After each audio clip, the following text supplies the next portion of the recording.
اگر میں کہوں یا شیخ عبد القادر جیلانی شیخ للہ، اتنی دور، کہاں بغداد، کہاں شیخ پورہ، اتنی دور سے ان کی مدد مجھ تک پہنچ سکتی ہے، تو صحابہ نے ہمیں عقیدہ دیا ہے ہاں پہنچ سکتی ہے، کیونکہ اللہ قرآن میں کہتا ہے کامیاب وہ ہے جو صحابہ کے عقیدے والا۔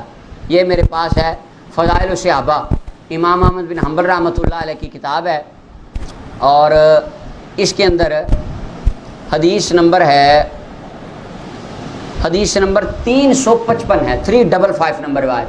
حافظ ابن حجر اسقلانی کہتے ہیں اس کی سند حسن ہے، ملا علی قاری کہتے ہیں حسن ہے، اور اس کے علاوہ حافظ قطب الدین عبد الکریم الحلب، انہوں نے پوری کتاب اس روایت کے اوپر لکھی، اس کے سارے طرق کو جمع کیا۔ وہ کہتے ہیں اس کے راوی ثقہ ہیں، امام سخاوی کہتے ہیں سند حسن ہے، علامہ البانی بھی کہتے ہیں حدیث حسن ہے۔ چلیں آگے سنیں، اب صحابہ بیان کرتے ہیں، عبداللہ بن عمر بیان کرتے ہیں ان عمر بن الخطاب بعث جیشا وامر علیہم رجلا، ایک بندہ تھا، حضرت فاروق اعظم نے لشکر بھیجا اور اس کے اوپر ایک امیر بنایا، اس کا نام تھا ساریہ۔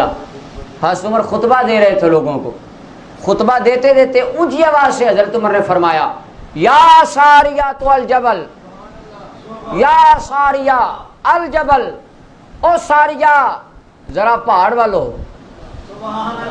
مدینہ میں بیٹھ کے، وہ کہاں ناوند میں جنگ لگی ہوئی ہے، مدینہ کے ممبر پہ بیٹھ کے حضرت عمر فرماتے ہیں او ساریہ پہاڑ کی طرف آ جا، او ساریہ پہاڑ کی طرف آ جا۔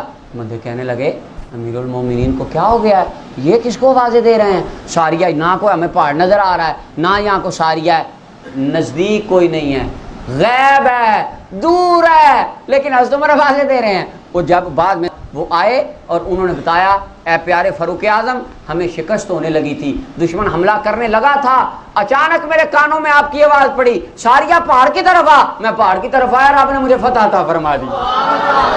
اب حضرت عمر بتاتے ہیں 1 مہینے کا فاصلہ اس جنگ کا تھا، 1 مہینہ سفر کر کے وہ گئے تھے۔ اب حضرت عمر بتاتے ہیں، عقیدہ دے رہے ہیں کہ 1 مہینے پیدل سفر کرنے کے بعد جو ڈسٹینس آتا ہے، اگر رسول اللہ کے غلام چاہیں مدینے بیٹھ کے وہاں تک اپنی آواز پہنچا سکتے ہیں، تو یعنی دور سے وہ مدد فرما بھی سکتے ہیں، ان کو پکارا جا بھی سکتا ہے۔ اور امام رازی رحمۃ اللہ علیہ یہاں پہ ایک لطیف نکتہ ہے، خیر گفتگو تو میری مکمل ہو گئی، یہ امام رازی بڑی پیاری بات کرتے ہیں۔ امام رازی کہتے ہیں حضرت عمر رضی اللہ تعالیٰ عنہ مدینے بیٹھ کے نہاوند میں آواز پہنچا دیں، یہ بھلا کیوں ایسے ہوا تھا؟ کیوں؟ ذالکا معجزات لمحمد صلی اللہ علیہ وسلم، یہ رسول اللہ کا معجزہ تھا۔ کیوں؟ لِأَنَّهُ قَالَ لِأَبِي بَكْرٍ وَعُمَرَ أَنْتُمَا مِنِّي بِمَنزِلَةِ السَّمْعِ وَالْبَصَرِ۔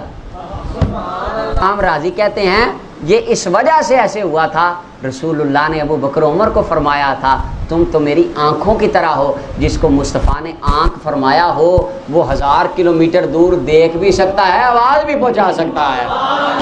سرکار نے جس کو اپنی آنکھ کہہ دیا ہو اس کے لیے کیا قرب و بود ہے، وہ جہاں چاہے زمانے میں بیٹھ کے دیکھ سکتا ہے۔ اور اس کے اوپر حضرت تفسیر سلمی کے اندر امام محمد بن حسن بن موسیٰ سلمی رحمۃ اللہ علیہ المتوفا 412 ہجری، آج سے 1000 سال پرانے امام، آپ فرماتے ہیں اللہ تعالیٰ بعض دلوں کو یہ دور کی غیب کی باتیں دے سکتا ہے۔ کیوں؟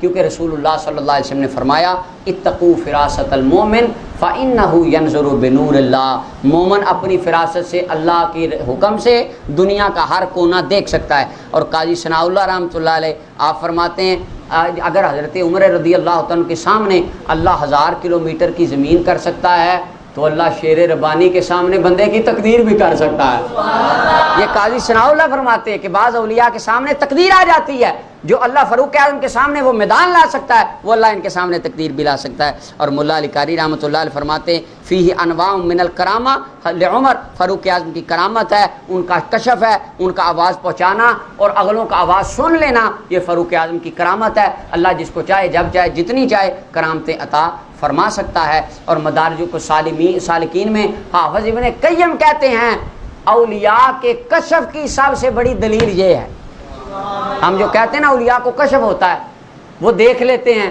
ان کو پتہ چل جاتا ہے، وہ کہتے ہیں اس کی دلیل یہ ہے۔